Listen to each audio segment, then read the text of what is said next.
Je m'appelle Bernard Fontanille, je suis médecin urgentiste. Cette année, j'ai décidé de parcourir le monde à la rencontre de ceux qui prennent soin des autres.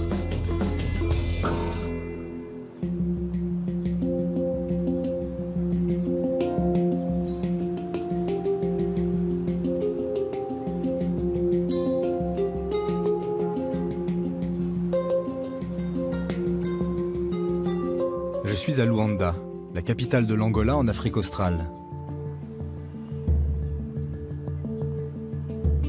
Ce pays est en pleine croissance depuis la découverte de gisements de pétrole gigantesques en haute mer. Et ces dernières années, les exploitations se multiplient. Bordé par l'océan Atlantique, l'Angola est devenu le plus gros producteur de pétrole du continent africain. Je pars à la découverte du bloc 17, une zone d'exploitation de pétrole offshore située à 200 km des côtes angolaises. Dans le milieu de l'or noir, on l'appelle le Golden Block. Dans cette zone sécurisée, l'homme a relevé des défis technologiques hors du commun pour forer, stocker et acheminer le pétrole.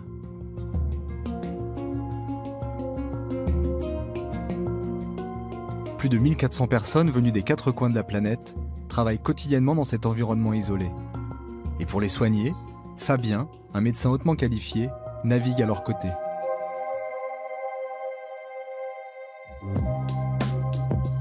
Ce médecin urgentiste a contribué à la mise en place d'une médecine préventive. Son objectif est de déceler toutes les pathologies, y compris les plus anodines, susceptibles de s'aggraver rapidement dans cet environnement confiné. À la différence des autres sites pétroliers dans le monde, où l'évacuation des malades est la règle, ici, Fabien et son équipe sont constamment au chevet des patients. Une pratique novatrice en offshore qui limite les complications médicales et diminue le nombre d'évacuations d'urgence.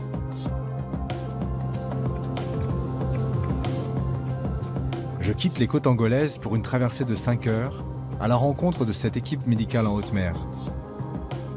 Durant la traversée, je prends conscience de l'étendue incroyable de son territoire. Les unités flottantes de production et de stockage apparaissent au fil du voyage. Je me rends sur Clove, la plus récente d'entre elles. Je suis impatient de rencontrer cet homme et de voir comment il a su adapter la médecine à cet environnement si particulier.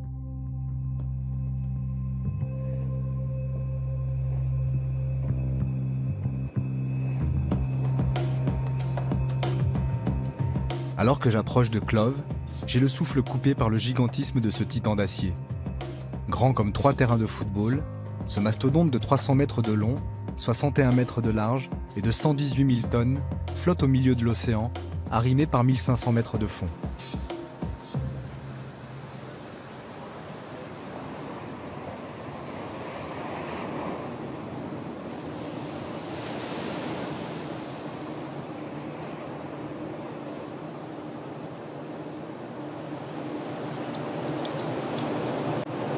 Salut Bernard, bienvenue, bienvenue.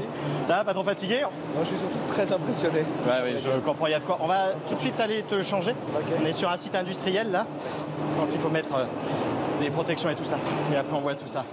Je m'appelle Fabien Farge, j'ai 48 ans, je suis médecin à l'unité mobile d'intervention médicale offshore en Angola. À bord de cette unité de production et de stockage, à la pointe de la technologie, le dispositif de sécurité rythme les faits et gestes des employés. Comment tu t'appelles? Fontanille. Bon, c'est pour vous. Ouais. Il y a des vêtements de sécurité, des lunettes, du gant, un casque, combinaison, Voilà. et souci de sécurité. C'est permanent. Quand tu sors, tu fais le out. Quand tu rentres, tu fais le in. Très bien. Voilà. Durant mon séjour, la montre ne me quittera jamais. Un système de sécurité qui permet, en cas d'incident grave, de savoir précisément qui est à bord. Et surtout, le numéro du canot de sauvetage en cas d'évacuation d'urgence. Tous les niveaux de sécurité rappellent que le pétrole est une matière hautement explosive, et que les 210 personnes vivant sur Clove dorment sur 1,8 million de barils. Éloignée du site de production, la zone de vie est en permanence pressurisée, pour éviter l'entrée éventuelle de gaz toxiques.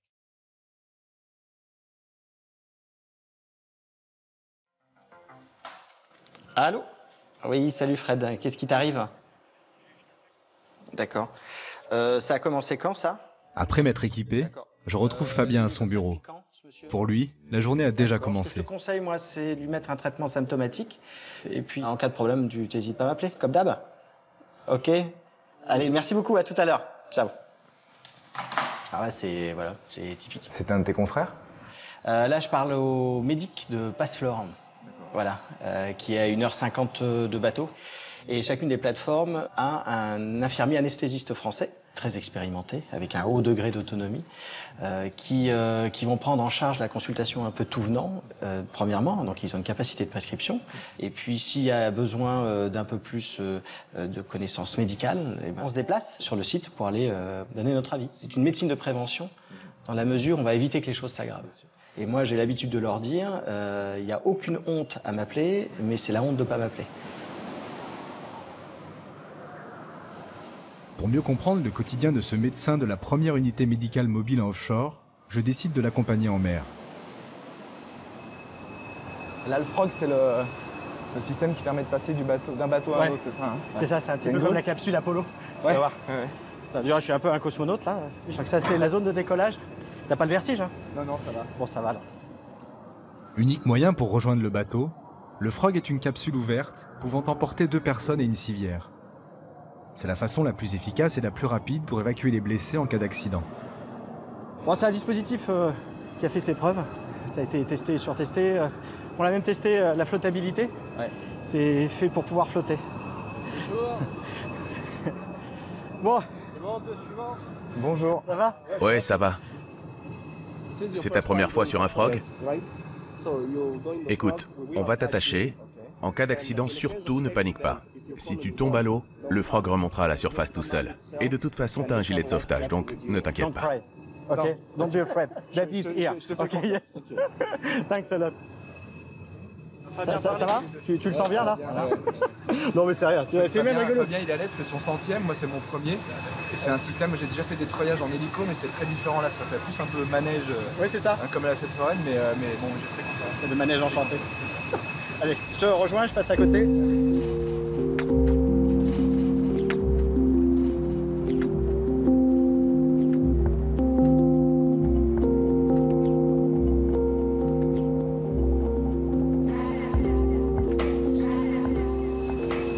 Superbe vue sur le... C'est immense cette plateforme. Ah, c'est une vraie ville, hein. Ah, c'est incroyable. C'est une vraie ville. Bah, 300 mètres de long. C'est surhumain, quoi. Et ce qui est dingue, c'est que se dire que tout notre monde tourne autour de ça, en fait.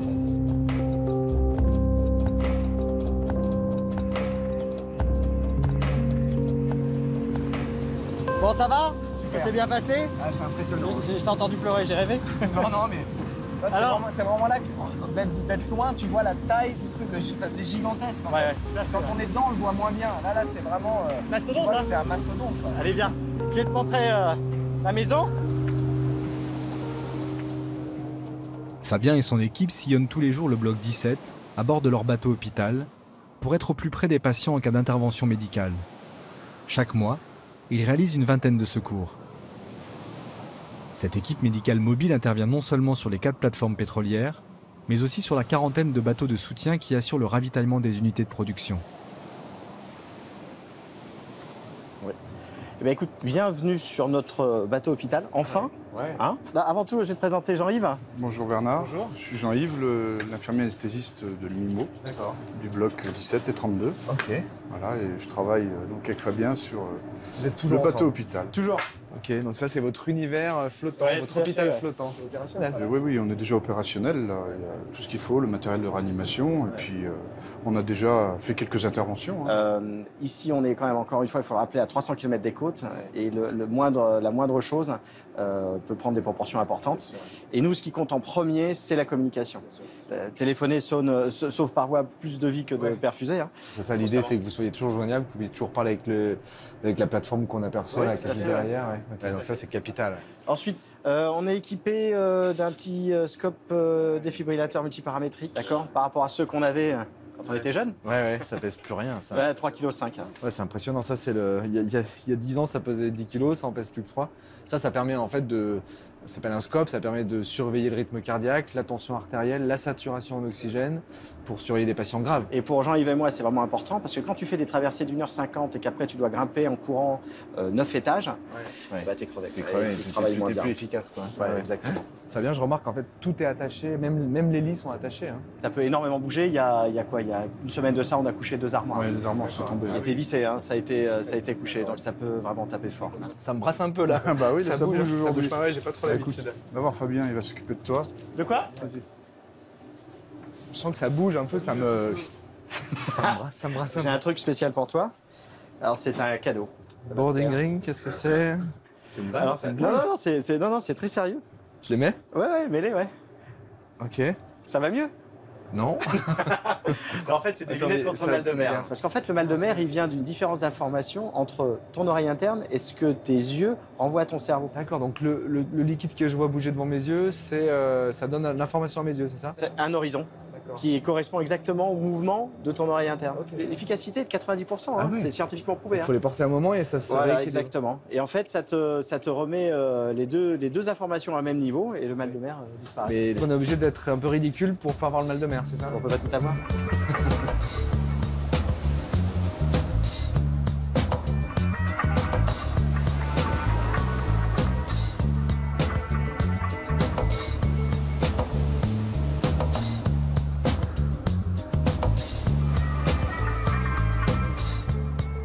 Mon terrain de jeu, moi, mon petit pays, pour lequel je suis ministre de la Santé, donc ça fait 200 km sur 200 km. Donc c'est des distances monstrueuses et toute ma population est répartie sur cette surface-là. Ça représente combien de personnes à peu près, ça, de gens que tu dois soigner potentiellement? Je pense qu'on est, à mon avis, autour de 1400 personnes actuellement sur le bloc 17. Habituellement, les équipes médicales sont à terre et viennent chercher des gens sur des bateaux. Alors, ça existe partout, ça existe en France. Tout à fait. Mais que les gens soient sur place, sur le terrain, en pleine mer, à des kilomètres des côtes, ça c'est nouveau. Alors complètement. Il faut savoir que l'offshore, il est né en mer du Nord. Et donc, évidemment, ils ont adopté le système anglo-saxon de santé, c'est-à-dire de mettre des paramédics à l'extérieur, en mer, avec une équipe médicale à terre. Les paramédics vont conditionner le patient et le médecin vient le chercher et le ramener. C'est ce qui prévalait avant. Et puis donc depuis 3 ans, on s'est dit comment raccourcir ce délai incompressible qu'il y a à la machine à l'hélicoptère. À ce moment-là, eh bien on s'est dit, on va mettre au sein du dispositif un hôpital. C'est ça. C'est vraiment le système français. C'est ça. Et donc, le système français, c'est le SMUR. C'est ce que fait toi et moi, on fait en préhospitalier. On est la seule unité médicale mobile en offshore, ça c'est sûr.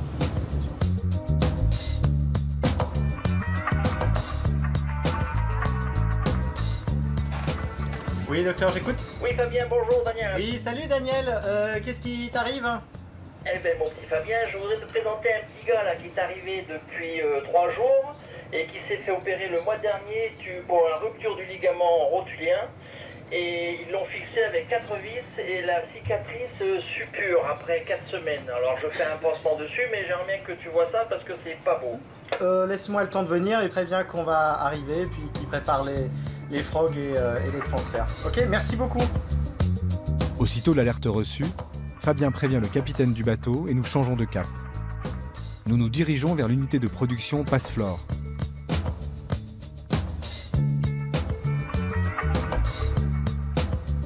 Chaque plateforme possède une clinique. Des infirmiers anesthésistes se relaient chaque mois afin d'assurer la permanence des soins.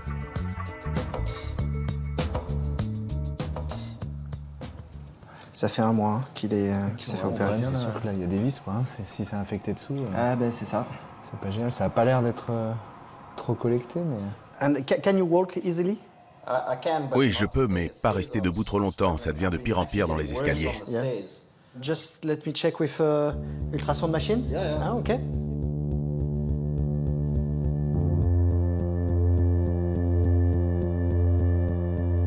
C'est sûr que c'est quand même pas très loin de la vis. Hein. Ouais. Si ça se met dans l'os. Ouais, moi c'est ma crainte. Moi. Le problème, c'est qu'il y a des vis dans l'os, qu'il y a des signes d'infection en surface, sur la peau, avec un peu de pus. Et le problème, c'est que si la vis s'infecte, l'os va s'infecter, et ça, c'est vraiment embêtant. En ville, c'est déjà embêtant, mais alors ici, à 200 km des côtes, c'est vraiment un gros problème. Donc c'est pour ça que Fabien fait attention, fait une échographie. Je pense qu'on va peut-être lui faire une prise de sang, j'imagine. Parce qu'il faut vraiment être sûr qu'il n'y ait pas une infection, sinon il faut l'évacuer.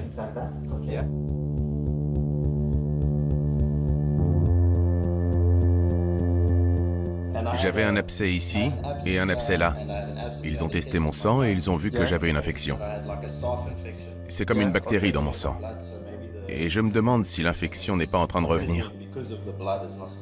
Alors ça c'est intéressant parce que en fait en offshore on a une bactériologie un peu particulière. Ah oui. Le pétrole, il y a quand même dans des bactéries archaïques. Et alors je ne sais pas si c'est prouvé, mais je sais que c'est une constatation qu'on fait tous nous au quotidien, c'est qu'on a des infections beaucoup plus rapides, beaucoup plus importantes. Tu veux dire qu'il y a des bactéries qu'on ne trouverait peut-être pas sur Terre parce qu'elles viennent des réserves de pétrole souterraines? Oui, je pense. Dans des conditions spéciales, peut-être de chaleur, d'humidité aussi, de travail. Je pense que ce sont tous ces facteurs-là, mais c'est une réalité que l'infectiologie ici n'est pas tout à fait la même qu'à Terre, ça c'est clair. À Terre, cet ingénieur sud-africain pourrait continuer son travail. Mais dans cet environnement extrême, où un accident peut avoir lieu à tout moment, chaque employé doit être autonome et capable de rejoindre seul son bateau d'évacuation. Quand on travaille sur des plateformes offshore, j'imagine qu'on est conscient des risques. Est-ce que vous êtes conscient du degré de médicalisation? Est-ce que vous saviez qu'il y avait des médecins qui circulaient sur des bateaux et des médecins partout? Dans un mois, ça va faire 10 ans que je travaille sur les plateformes pétrolières en offshore comme ça. La première fois que j'ai travaillé sur une plateforme, j'avais entendu dire qu'il y avait des docteurs, mais personne ne me l'avait dit. Ce n'est que très récemment que j'ai découvert qu'il y avait un médecin qui travaillait dans tout le bloc 17 et qui couvrait toute la zone. C'est impressionnant par rapport à un médecin qui travaille dans un cabinet. Chacun a sa spécialité. Alors que là, vous avez un médecin qui couvre une zone immense et qui a une multitude de compétences. Sans compter que cette médecine de haute mer demande vraiment une grosse logistique.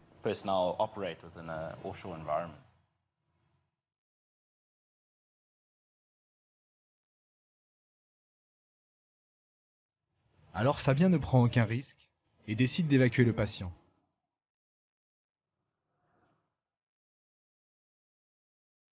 Dans cet environnement isolé, il doit quotidiennement intégrer dans sa pratique médicale de multiples paramètres logistiques qui compliquent sa tâche.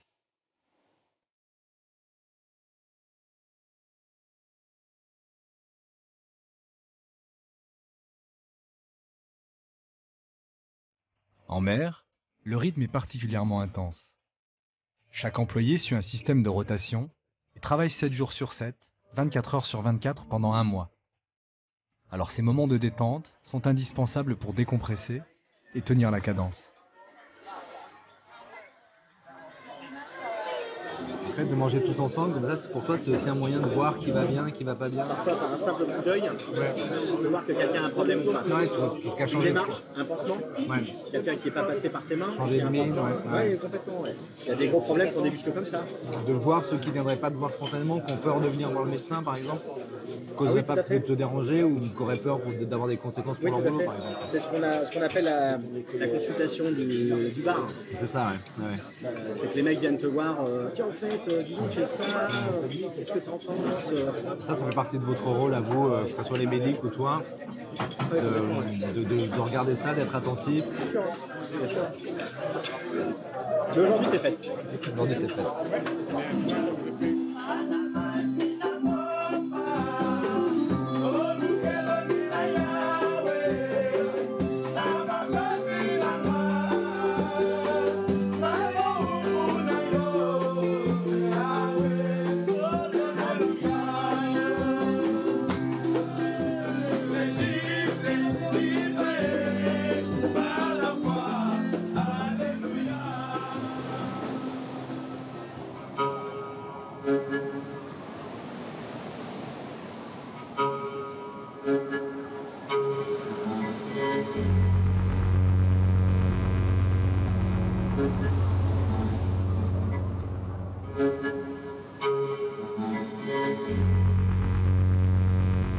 Le lendemain, Fabien et Jean-Yves sont sur le qui-vive.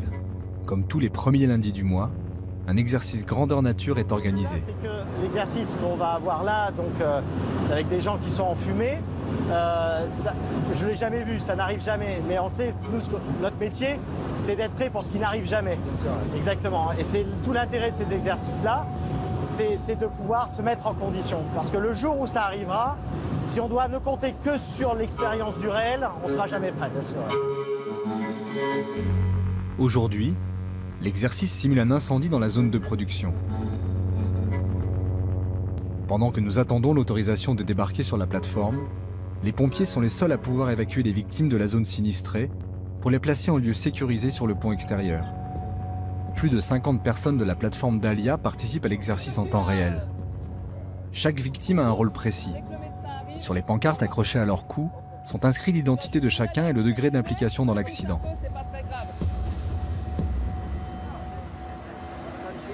On porte ce patient et on le transporte là-bas. Estelle, l'infirmière anesthésiste en charge sur Dahlia, organise les soins avant l'arrivée de Fabien et Jean-Yves. Je vous fais le bilan d'ambiance. J'ai 4 victimes impliquées et une victime en urgence absolue en détresse respiratoire. Donc lui, c'est le 1 ? C'est celui-là. C'est celui qui vient d'arriver. D'accord. Parfaitement entraîné, chacun connaît son rôle et exécute méticuleusement les gestes adaptés. Une SAT à 100, un pouls à 70. Ok. Et on va juste lui prendre une tension. Écoute, je te propose si tu peux. Oui, on va lui mettre un brassard, attention. Il faut commencer sa feuille de surveillance.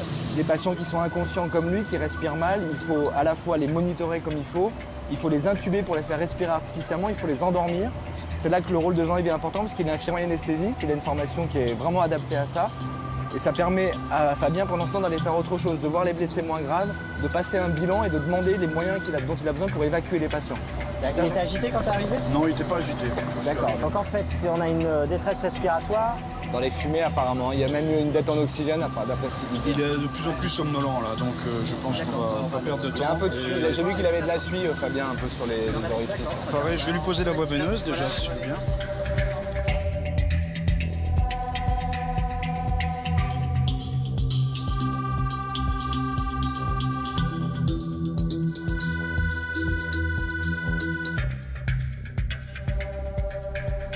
Je t'ai vu faire, Jean-Yves, tes gestes sont très précis, tu vas vite, on sent que tu as fait ça depuis des années, et souvent dans des conditions un peu difficiles. Oui, 20 ans d'armée, donc ça forme sur les conflits, sur les missions, tout le temps en mission. Avec ou sans médecin, mais sur des zones de conflit, donc très exposées, il faut faire de la médecine de l'avant. Avec Fabien, vous vous parlez très peu, on sent que votre binôme fonctionne vraiment très bien. Il n'y a pas d'ego en jeu, il n'y a pas de c'est moi qui vais faire ça, c'est un coup c'est l'un, un coup c'est l'autre. Si ce n'est que moi j'ai besoin de sa culture médicale, parce que c'est un mec brillant, et voilà, j'ai besoin de ça, et c'est rassurant. Mais il a besoin aussi de mon approche du terrain, et voilà, je pense qu'on est complémentaires. Sans le danger de la guerre, mais avec un... Oui, mais les dangers sont complètement autres, mais ils sont là quand même. Le pétrole, c'est un métier dangereux.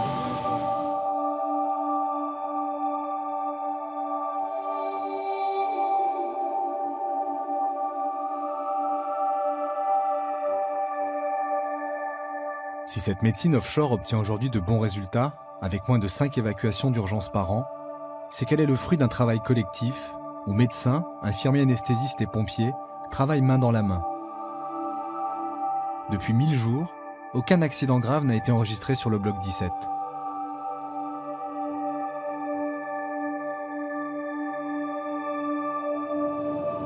Alors l'endroit où on est là, moi c'est mon endroit préféré. C'est celui où tu as un horizon quasiment à 360. Magnifique, hein, moi j'adore l'horizon. On oublie un peu où on est en fait, on oublie un peu que c'est une plateforme. La vue elle est incroyable. Ouais, c'est magnifique. Comment est-ce qu'on, quand on est médecin urgentiste, comment est-ce qu'on arrive ici? J'ai toujours voulu faire la médecine isolée. Depuis toujours, j'ai une première partie de ma vie où j'ai fait beaucoup d'expéditions en Amazonie, 12 000 km d'exploration sur les rios sud-américains. Donc tu vois, déjà avec cette idée de faire l'isolement, voilà, j'étais médecin d'ambassade à Cotonou, au Bénin, même de la médecine générale. J'ai fait beaucoup de campagnes, moi j'adore la médecine de campagne, vraiment. Médecine générale, je trouve que c'est la plus belle des médecines. Hein. Mais en fait, quand tu regardes avec du recul... il y a une logique. Bah ouais. Il y a une logique, ça a toujours été voilà, de me spécialiser dans cette médecine isolée. Il n'existe pas de spécialisation en France. Et un jour, Eh ben, on propose un poste de médecin urgentiste isolé. Puis tu arrives là et là, tu es comme un gamin à qui on vient de donner un énorme cadeau de Noël. Un énorme jouet à construire en plus, c'est ça? Ah oui, un gros mécano à construire. Il y a un ADN, il y a une sorte d'ADN qui crée ça, il faut être un peu tout terrain, mais depuis tout petit. Non, mais depuis tout petit, mes parents ont su créer chez moi, je pense que mon principal moteur, c'est la curiosité. Tu vois ce que je veux dire? Tu sais, quand j'étais petit, je passais, je me souviens très bien, les mercredis après-midi à dessiner des cartes. Je faisais que ça. Des cartes de géographie? Ouais, des cartes de géographie, ouais. Et je m'imaginais voyager et partir partout. Je me disais, quand je serai grand, j'aurai toujours un billet d'avion dans la main. Et maintenant que je suis grand, eh ben, j'ai toujours un billet d'avion dans la main. Et c'est bien de pouvoir tenir une promesse de quand tu étais petit. C'est bien. Je suis heureux. Il est temps pour moi de quitter cet univers hors norme et un homme qui m'apparaît comme un pionnier. En orchestrant ce réseau médical en haute mer, Fabien a réussi à démontrer que dans ce milieu hostile et reculé, il est possible d'offrir des soins adaptés à chacun. Aujourd'hui, ce modèle novateur est en passe d'être imité sur d'autres sites offshore.